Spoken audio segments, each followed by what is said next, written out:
Good morning, dear listeners. Today we are going to continue on the principle of rhythm and cyclicity as it is expressed in Buddhism. So we already spoken about this principle in the previous podcast, and just to remind you that you can find all the detailed informations about all these podcasts in my book, The 7 Laws of Reality and Being, and also in my other book, The Infinite Faces of God, which is more related to the concept of theism and God, and compared to, in comparison to different non-theistic tradition.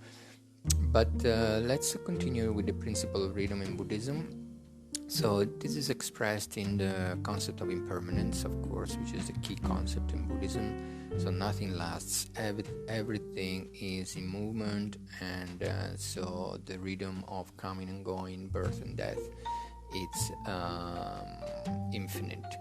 And also we also find this principle in the manifestation and reabsorption of enlightened, awakened forms. But this is a little more sort of esoteric, because it's to do with the Vajrayana Tantra Buddhism. Anyway, going back to the impermanence concept. So here, everything is one of the truths, Four Noble Truths in Buddhism, is that all compounded things are impermanent. So therefore, all compounded things means everything. Everything in terms of subject and object. Everything compounded means put together, and that means forms, but also sounds. Anything that starts will have an end. And this is also truth about mind, concepts, thoughts, emotions. So it's all impermanent.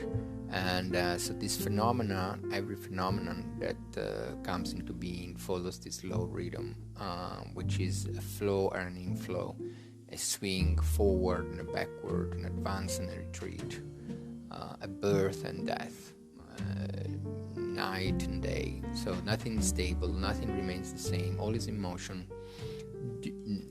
connected to time, so therefore all is impermanent. So we already spoken a little bit about the physical level, birth and death of universes, and sentient beings contained in these universes as a self-perception of reality.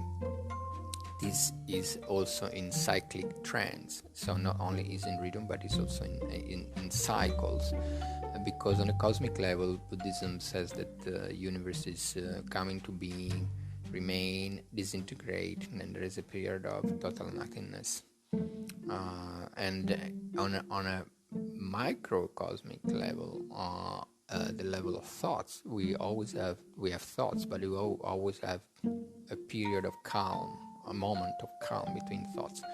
Sometimes this is not perceivable because thoughts are rushing, but there is always a moment without thought. If one is very attentive, can find there is a gap between one thought and another. This gap can be prolonged, made very long with meditations, but it's not the complete truth of reality. There is of course there is stillness, but there is also movement and stillness are non-dual. So only in the non-dual reality of the reconciliations of all opposites, you find the truth of reality, but never on one side. And also, just to conclude, on the level of total awakening, there is this principle of rhythm, which is this expressing the activities of spontaneous activities of Buddhas or awakened, enlightened beings, which emanate from the state of timelessness into form in time, space. And they do this spontaneously to liberate other beings, beings that are in samsara or in the illusion of time, and then these forms, they dissolve back into timelessness, the ground of pure being. So, and they remain in potentiality, and then they will form again, and then they will sort of dissolve again.